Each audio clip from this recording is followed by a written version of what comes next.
पिछले एपिसोड में हमने देखा था कि तियान ने 1000 फ्लोर सेक्ट के एल्डर्स को बताया होता है कि उनकी एक एल्डर को फेंजिन सिटी के अंदर मार दिया गया है। फिर तियान वहाँ पे उन एल्डर से पूछ रहा होता है क्या उनके एक एल्डर के मर जाने पर वो फेंजिन सिटी से बदला लेंगे या वो फेंजिन सिटी को ऐसे ही छोड़ देंगे और इस मामले को भूल जाएंगे। तियान की बातों को सुनकर वहाँ पे जितनी भी एल्डर्स होती हैं बहुत ज़्यादा शौक होती हैं। फिर वहाँ पे एक एल्डर तियान की तरफ देखते हुए उससे बोल रही होती हैं, आखिर फेंजिन सिटी में किसमें इतनी हिम्मत है जिसने हमारे सेक्ट के एल्डर को मार दिया है।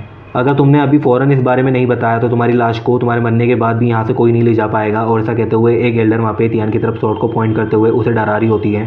तियान कुछ भी बोलता है उससे पहले एक एल्डर वहाँ पे चिल्लाते हुए बोल रही होती है, सैनफेंग डायनेस्टी में ऐसा कौन है जो हमारे खिलाफ अपनी मूव करने की हिम्मत कर सकता है, और क्या उन्हें इस बात का अंदाज़ा नहीं है कि हमारा 1000 फ्लावर सेक्ट उन्हें पूरी तरह से बर्बाद कर सकता है। और ऐसा कहते हुए वहाँ पे जो एल्डर्स की लीडर होती है वो तियान की तरफ देखकर चिल्ला रही होती है। फिर वहाँ पे एक और एल्डर चिल्लाते हुए वहाँ पे उस लीडर से बोल रही होती है, मुझे ये पुराने एम्परर कभी भी पसंद नहीं आए और मुझे तो पहले ही पता था कि कभी ना कभी ऐसा कुछ होगा, इसलिए मैं चाहती थी कि हम इस डायनेस्टी को पूरी तरह से ख़त्म कर दें और एक नई डायनेस्टी को फॉर्म करें जो कि हमारे सपोर्ट से बनी हो, ताकि इनमें से कोई भी दोबारा हमारे खिलाफ जाने की कोशिश ना करें। और ऐसा कहते हुए वहाँ पे एक एल्डर गुस्सा करते हुए चिल्ला रही होती है।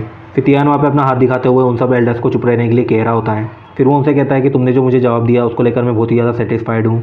फिर तियान वहाँ पे खुद से सोचते हुए उन सबसे कह रहा होता है, मुझे लगा था कि 6 सेक्ट को ख़त्म करने का मेरा फैसला सही है और तुम्हारी बातों से मैं इतना तो समझ गया हूँ कि मेरा फैसला गलत नहीं था। फिर वो उन सबसे कहता है, तुम सब बहुत लकी हो जो तुम वो पहले सेक्ट हो जिसे मैं आज बर्बाद करने वाला हूँ। और ऐसा कहते हुए तियान वहाँ पे उन सबके सामने उन सबके सेक्ट को डिस्ट्रॉय करने की बातें कर रहा होता है। फिर हमें फ्लावर सेक्ट की हेड को दिखाया जाता है जो कि वहाँ पे तियान से बोल रही होती है, आखिर तुम में इतनी हिम्मत आई कहाँ से जो तुम मेरे सामने मेरी सेक्ट को बर्बाद करने की बातें कर रहे हो। और ऐसा कहते हुए वहाँ पे उस सेक्ट की हेड तियान की तरफ अपनी स्वॉर्ड से अटैक करने के लिए बढ़ रही होती है और उसके ऊपर चिल्ला रही होती है, तुमने जो आज गलती की है उसके लिए मैं तुम्हें मारकर अपने फ्लावर्स के लिए फर्टिलाइज़र बनाऊंगी ताकि तुम्हारे शरीर का एक भी टुकड़ा इस जगह से बाहर ना जा पाए। और ऐसा कहते हुए वहाँ पे उस जगह की हेड के साथ वहाँ पे जितने भी एल्डर्स होते हैं वो सब भी तियान के ऊपर अटैक कर देते हैं। फिर हमें तियान को दिखाया जाता है जो कि वहाँ पे अपनी जगह पे अभी भी चुपचाप खड़ा होता है और उन सब एल्डर्स ने उसके ऊपर जो अटैक किए होते हैं उसकी वजह से उसकी तरफ बहुत सारी तलवारें आ रही होती हैं। फिर तियान वहाँ पे अपने सामने उन सभी एल्डर्स को आते हुए देखकर और वहाँ पे उस जगह की हेड को इस तरह उसके ऊपर चिल्लाते हुए देखकर बोल रहा होता है, वैसे तो मैं कभी भी अपने से कमज़ोर किसी को भी परेशान नहीं करता हूँ, लेकिन इस बार मामला थोड़ा अलग है, देखते हैं अगर तुम मेरे स्लैब के बाद जिंदा रहती हो तो मैं तुम सबको छोड़ दूंगा। और ऐसा कहते हुए तियान वहाँ पे अपनी पावर का इस्तेमाल करना शुरू कर देता है। तियान की बातों को सुनकर वहाँ पे वो एल्डर तियान से बोल रही होती है, क्या तुम हमारे साथ मजाक कर रहे हो, तुम अपनी जगह से हिलो उससे पहले हमारी स्वॉर्ड तुम्हारे टुकड़े कर देगी और तुम अभी भी हमसे बचने की बजाय हमसे इस तरह मजाक कर रहे हो। जब वो एल्डर वहाँ पे तियान से ये सब बोल रही होती है तभी वो सब वहाँ पे ज़मीन पे आ जाते हैं और वहाँ पे जो ज़मीन है उसके ऊपर क्रैक आना शुरू हो जाते हैं। ये सब तियान की पावर के प्रेशर की वजह से हो रहा होता है। और जब वो सब वहाँ पे आसमान की तरफ देखते हैं जिस चीज़ से उन्हें ये सब प्रेशर महसूस हो रहा होता है तो देखते हैं आसमान में एक बहुत ही बड़ा हैंड होता है जो कि उन्हीं की तरफ बढ़ रहा होता है।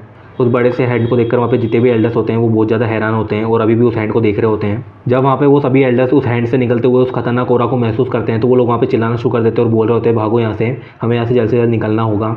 और ऐसा कहते हुए वो लोग वहाँ पे उस हैंड के रेंज से दूर जाने की कोशिश कर रहे होते हैं, लेकिन जल्दी वहाँ पे उन सभी एल्डर्स को समझ में आ जाता है कि उस हैंड के प्रेशर की वजह से वो लोग अपनी जगह से हिल भी नहीं पा रहे हैं। फिर वो सब वहाँ पे तियान की तरफ देखते हुए बोल रहे होते हैं, आखिर सैनफेंग डायनेस्टी के पास इतना पावरफुल एक्सपर्ट कब से है। और ऐसा कहते हुए वो लोग वहाँ पे तियान को देखते हुए डर रहे होते हैं। फिर हम वहाँ पे उन सब की हेड को देखते हैं जो कि वहाँ पे तियान के सामने अपने घुटनों पर बैठ जाती हैं और तियान के सामने झुकते हुए उससे बोल रही होती हैं, मास्टर हमें माफ़ कर दीजिए, हम आपकी पावर को समझ नहीं पाए, क्या आप मुझे और मेरे साथियों को छोड़ सकते हैं, और अगर आप हमें छोड़ देंगे तो हम आपके लिए कुछ भी करने के लिए तैयार हैं, फिर चाहे आप हमको अपनी प्लेथिंग की तरह इस्तेमाल क्यों ना करें।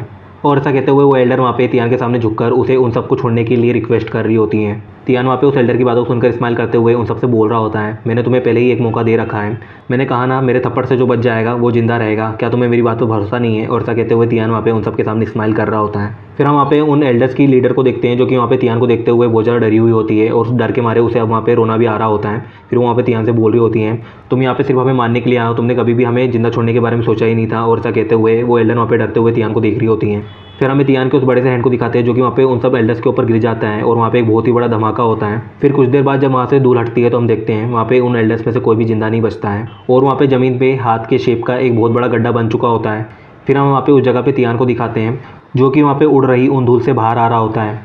तियान के उस अटैक की वजह से वहाँ पे इतना डस्ट होता है कि तियान वहाँ पे खुद गायब हो गया होता है। फिर हम वहाँ पे तियान को देखते हैं जो कि अपने आसपास की धूल को अपने पास से हटा देता है और वहाँ पे बोल रहा होता है, सिर्फ आधे घंटे का टाइम लगा एक सेक्ट को बर्बाद करने में, लेकिन अभी मुझे उन सभी सेक्ट को बर्बाद करना है, तो चलो अब दूसरे की बारी। और ऐसा कहते हुए तियान वहाँ पे दूसरे सेक्ट को तबाह करने के लिए उस ओर निकल जाता है। फिर हम वहाँ पे मैप के जरिए बता रहे होते हैं कि तियान वहाँ पे उस दूसरे सेक्ट को तबाह करने के लिए क्वीन घाय कंट्री तक पहुँच चुका होता है जो कि नॉर्थर्न लैंड में है। क्वीन घाय कंट्री नॉर्थर्न लैंड में होने की वजह से बहुत ही ज़्यादा ठंडा इलाका है। और फिर हमें वहाँ पे बहुत सारे ग्लेशियर्स को दिखाया जाता है जिसके बीच में हम एक सवारी को देखते हैं जो वहाँ उन ग्लेशियर्स के बीच में रास्ता बनाते हुए कहीं जा रही होती हैं। फिर हमें उस कार्ट को दिखाया जाता है जिसको एक बंदा चला रहा होता है। जब वो बंदा वहाँ पे किसी जगह से गुजर रहा होता है तो वो बोल रहा होता है, यंग मास्टर हम जल्दी ही ब्लैक डाउ प्लेस तक पहुँचने वाले हैं। और ऐसा कहते हुए वो बंदा जो कि वहाँ पे उस सवारी को चला रहा होता है वो उस कार्ट के अंदर बैठे किसी इंसान से बोल रहा होता है। फिर हमें उस कार्ट के आगे एक बड़े से गेट को दिखाया जाता है।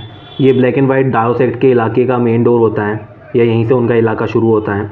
फिर हमें उस कार्ट के अंदर एक बच्चे को दिखाते हैं जो कि वहाँ पे उस बंदे से बोल रहा होता है जो कि वहाँ पे उस कार्ट को चला रहा होता है। अंकल कुन, अब ब्लैक एंड डायो प्लेस में एंटर करने के बाद मैं एक महान कल्टीवेटर बन जाऊँगा, क्योंकि एक कल्टीवेटर बनने के बाद मेरे पास बहुत सारी पावर्स आ जाएंगी और बहुत ज़्यादा पावरफुल होने की वजह से और मेरे हैंडसम फेस की वजह से मुझे कभी भी लड़कियों की कमी नहीं होगी। और ऐसा कहते हुए वो लड़का वहाँ पे अपने सामने ब्लैक एंड डायो प्लेस को देखते हुए वहाँ पे अपने कल्टीवेटर बनने के सपनों को देख रहा होता है।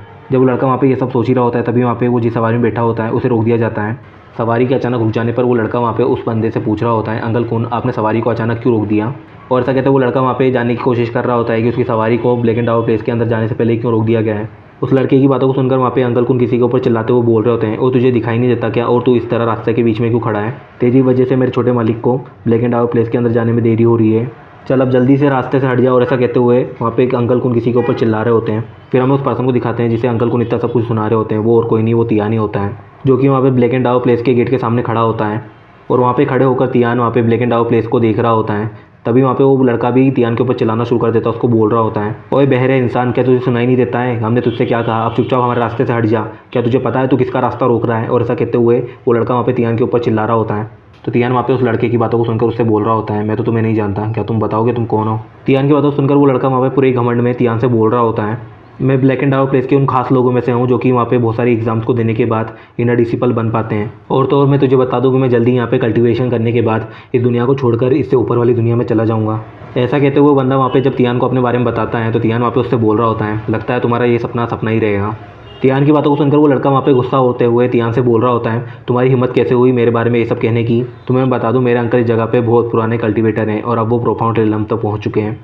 और ब्लैक एंड डायो प्लेस की बहुत सारी फैमिली से भी मेरा बहुत अच्छा रिलेशनशिप है, इसलिए तुम अगर अपनी भलाई चाहते हो तो दोबारा कभी मेरे सामने अपना मुंह मत चलाना, वरना तुम्हें इस दुनिया से कब गायब कर दिया जाएगा किसी को भी पता नहीं चलेगा। और ऐसा कहते हुए वो बंदा वहाँ पे तियान को डरा रहा होता है। उस लड़के की धमकी को सुनकर तियान वहाँ पे उसकी तरफ पलट कर देखने लग जाता है। फिर वो उस लड़के से बोलता है, मुझे नहीं लगता तुम ऐसा कुछ भी कर पाओगे, क्योंकि जल्दी ही इस ब्लैक एंड डायो प्लेस के साथ तुम्हारे वो अंकल और तुम्हारे वो फैमिली फ्रेंड्स भी गायब हो जाएंगे। और ऐसा कहते हुए तियान वहाँ पे उस लड़के को देखते हुए उसे डरा रहा होता है।